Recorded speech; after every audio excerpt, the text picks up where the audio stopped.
Bonjour à tout le monde. C'est Madame Baïndé Maguette Diop. Je suis le point focal du secteur privé au district sanitaire de Thiès. Je représente le médecin-chef de district. Puis durant toutes ces 3 années, j'ai participé au suivi des activités du projet Passage. Mais le district sanitaire s'est très bien impliqué dans tout le processus, depuis la phase de planification à la mise en œuvre, au suivi que j'ai assuré et jusqu'à l'évaluation qui se tient présentement.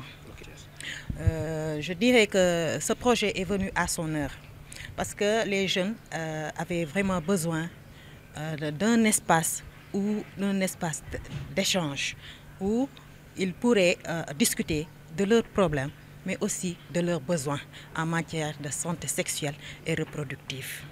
Vraiment, le projet nous a aidés à avoir un impact positif dans ce sens-là, parce qu'on avait vraiment besoin de cela. On félicite davantage le projet Passage à la Fédération Kadior-Djanken. Les perspectives, c'est la continuité des activités après le retrait du projet. Parce qu'on sait tous que tout projet a une durée de vie.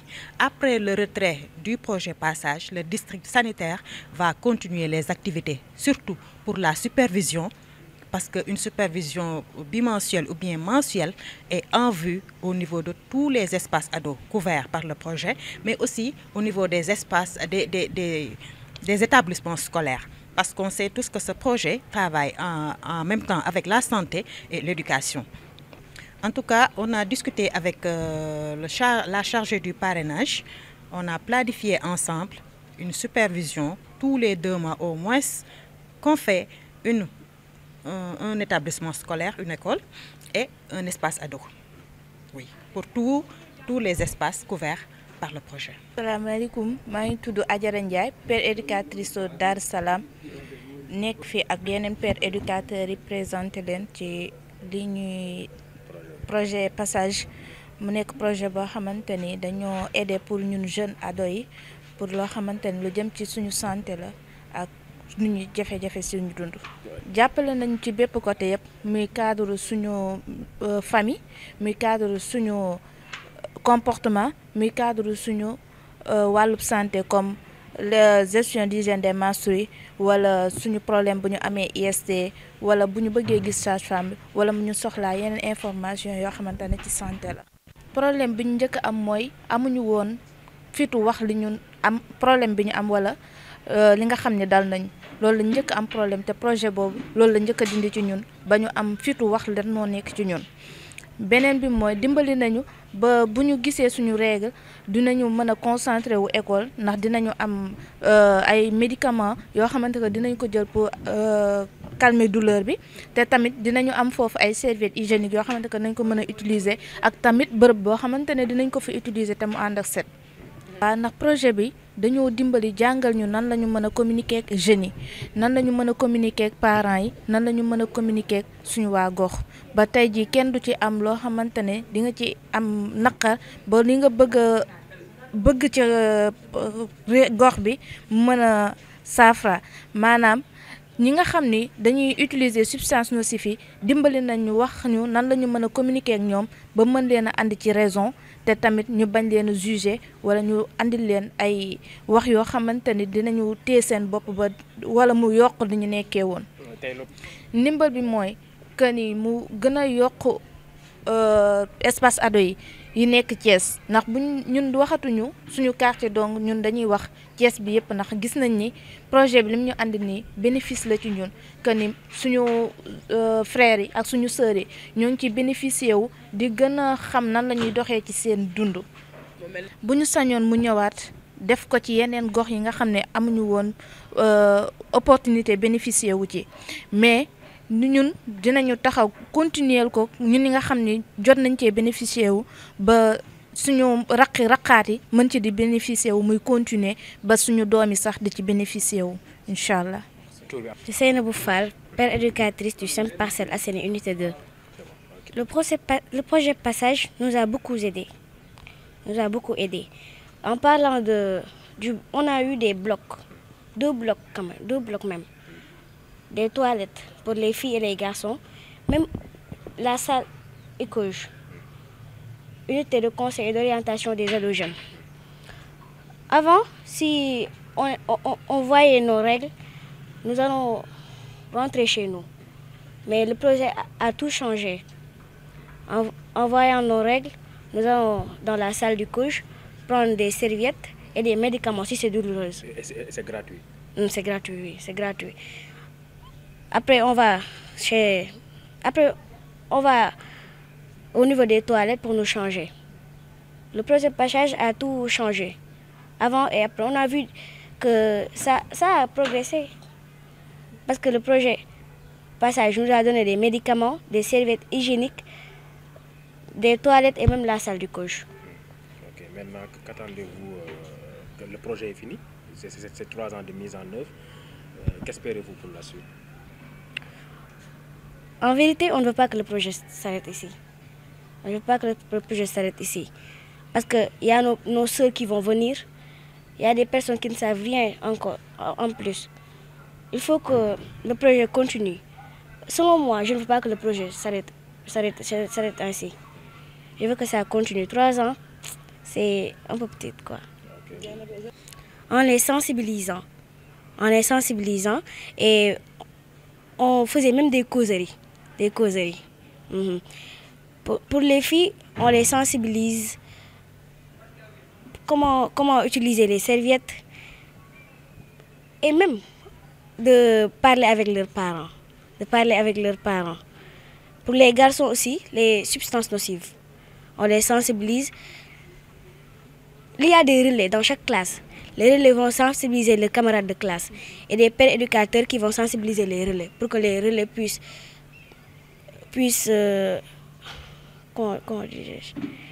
informer leurs camarades de classe. Les serviettes hygiéniques? Les serviettes hygiéniques, il y a lavables et jetables aussi. C'est le projet de passage qui nous a offert ça gratuitement. C'est gratuit. Vous faites quelle classe? Vous avez quel âge? J'ai 14 ans, je fais la classe de 5e. Oui. Madame Rokhaya Diallo, je suis la chargée de projet d'amélioration de la santé des adolescents et des jeunes. Okay. Voilà, c'est un projet qui est mis en œuvre par la Fédération Kadior-Dianken avec les financements de la coopération allemande et l'appui de Child Fund allemand et Child Fund Sénégal.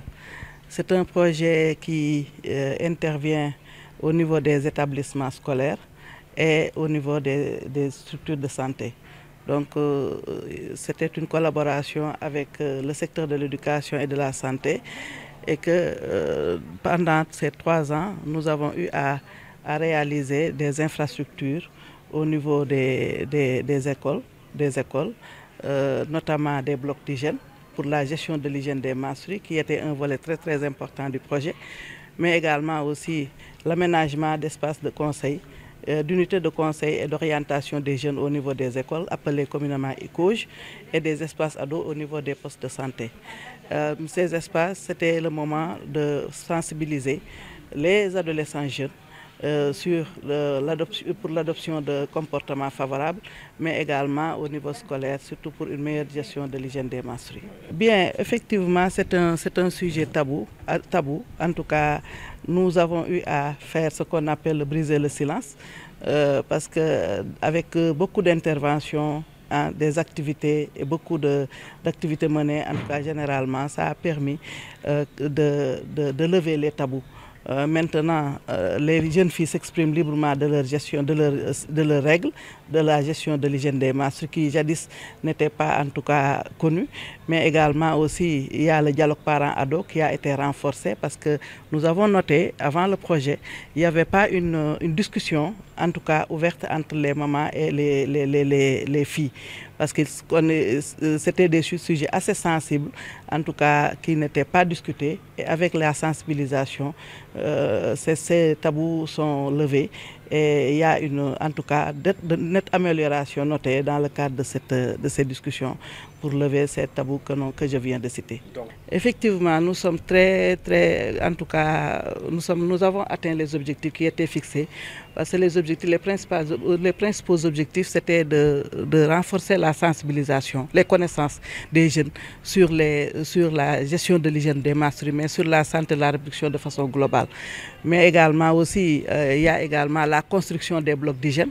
Donc les blocs d'hygiène ont été construits dans l'ensemble des établissements. Aujourd'hui, donc la gestion de l'hygiène des masses, toutes les commodités sont présentes, sont disponibles au niveau de l'école pour permettre à l'élève de bien gérer ses menstrues. Au niveau absence également, c'était un indicateur important du projet. C'était quand même de mettre des infrastructures pour que ça puisse impacter sur la présence des filles au niveau de l'école, diminuer les absences. Et nous avons noté qu'il y a une nette amélioration. En tout cas, le département de Thiès, aujourd'hui, dans les écoles où nous avons intervenu, nous sommes à 4,3% de taux d'absentéisme au niveau des écoles, et alors qu'avant l'intervention de ce projet, nous étions à un peu plus de 12%. Donc ça, c'est des résultats très très positifs, mais également aussi en termes de connaissances également aussi, nous avons eu à voir que les connaissances, il y a une nette amélioration des comportements, en tout cas des comportements favorables, mais également de la santé de la reproduction par les adolescents jeunes. Donc les résultats que nous avons obtenus sont nettement très très satisfaisants. Dans le monde rural, donc le projet qui parle de gestion de l'hygiène menstruelle dira nettement qu'il doit y avoir un stock disponible de serviettes hygiéniques. Et le projet, nous avons eu à former des équipes sur le terrain, aussi bien au niveau urbain qu'au niveau rural, pour la confection de services hygiéniques lavables. Donc ce qui a valu, donc ils ont déjà acquis les connaissances qu'il faut pour confectionner les serviettes. Donc ce qui restait, c'est d'avoir les intrants. Et qu'avec les plaidoyers que les jeunes ont eu à faire, aussi bien au niveau des mécènes, mais également des collectivités territoriales, nous avons noté qu'il y avait une contribution qui a été apportée par ces derniers et qui l'ont permis de confectionner des serviettes hygiéniques et de rendre ces serviettes-là hygiéniques. Même si ce n'est pas en quantité suffisante, on espère que ça va continuer, mais quand même, il y a quand même quelque chose qui a été fait. Avec la dotation également du projet, nous avons eu à doter durant ces 3 ans ces structures aussi bien urbaines que rurales de serviettes hygiéniques.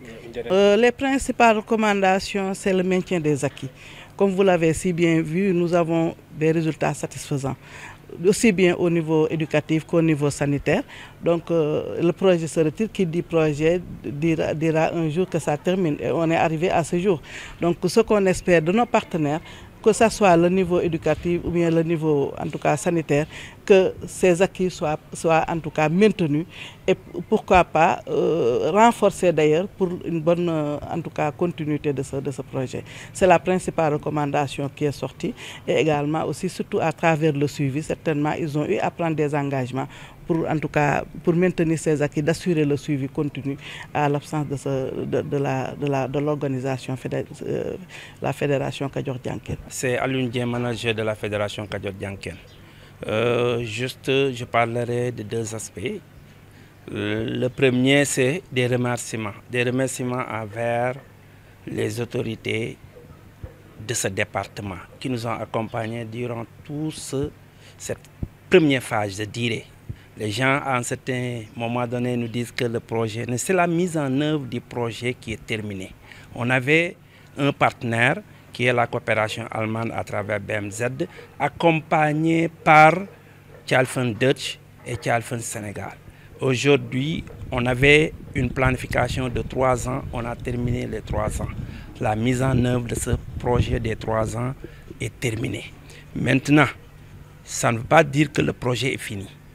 Parce qu'il faut comprendre, avant qu'on puisse développer ce projet passage, on était dans un projet qui s'appelait la gestion de l'hygiène des marcheries. Et on avait eu à travailler avec pas mal d'établissements qui tournent autour de 36. Aujourd'hui, quand on a vu que ce projet tirait à sa fin, on a pu inscrire dans notre plan opérationnel annuel un suivi et des actions qui ont été menées dans ce projet au niveau de ces 36 établissements. L'autre chose, c'est par rapport à la recherche des bailleurs. Depuis lors, nous sommes en train de discuter avec des bailleurs pour qu'ils puissent au moins assurer la continuité. Pas dans les mêmes établissements, mais élargir parce que toutes les écoles en ont besoin. C'est dans ce sens. Les perspectives dont je parlais tout à l'heure, c'est que Aujourd'hui, nous avons des écoles partenaires qui tournent autour de 102 écoles, en partenariat avec l'IA et les IEF, le département de Thiès, le département des IEF de Thiès-Ville, mais aussi des IEF du département de Tivaouane. Parce que, en réalité, même si le projet n'est pas encore mené dans le département de Tivaouane, il y a des écoles qu'on avait enrôlées et qui ont bénéficié à travers d'autres partenaires ces mêmes prérogatives et ces mêmes objectifs. Ils ont eu aussi à bénéficier des mêmes services. Ça veut dire que nous n'allons pas s'arrêter à mi-chemin. Non. Kadior Dianken fera de son possible et pour essayer de toucher pas mal d'écoles au bénéfice de nos communautés, au bénéfice des enfants, mais aussi au juste assurer la pérennisation de ce que la coopération allemande a eu à faire jusqu'à présent. C'est ça que je voulais lancer et remercier aussi, parce que en réalité, on dit que Kadior Dianken est en train de faire. Kadior Dianken est en train de faire en partenariat avec Kialfen, mais aussi en remerciant Kialfen et la coopération allemande, il va falloir aussi remercier les agents qui ont eu à travailler dans ce projet jusqu'à présent. En l'occurrence, la chargée de programme qui a expliqué tous les aspects techniques et la facilitatrice qui a accompagné cette chargée de programme.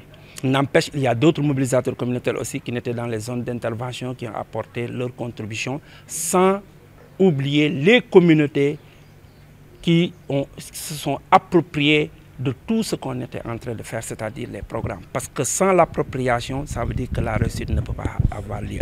Aujourd'hui, on est sorti vraiment avec des résultats vraiment probants et qui pourraient, à travers cette évaluation, nous permettre d'avoir d'autres bailleurs en les présentant ces résultats. Donc merci à ceux qui ont eu à participer de manière active ou de manière passive, c'est-à-dire les autorités, les chefs de service, les inspections, la santé, le secteur de la santé, mais aussi nos communautés et nos enfants du système, c'est-à-dire les pères éducateurs, en plus des relais et des Badiangor. Nous remercions tout le monde et nous vous donnons rendez-vous dans un temps proche parce que en réalité, le projet n'est pas fini en réalité. Jusque c'est la mise en œuvre des 3 ans qui est terminée. Nous, Kadior Dianken, nous prenons l'engagement de voir comment élargir parce qu'il y a un phénomène. Sur 102 écoles partenaires, on n'a touché que pratiquement 8 écoles. Vous voyez ce que ça fait et le gap. Donc merci et à bientôt.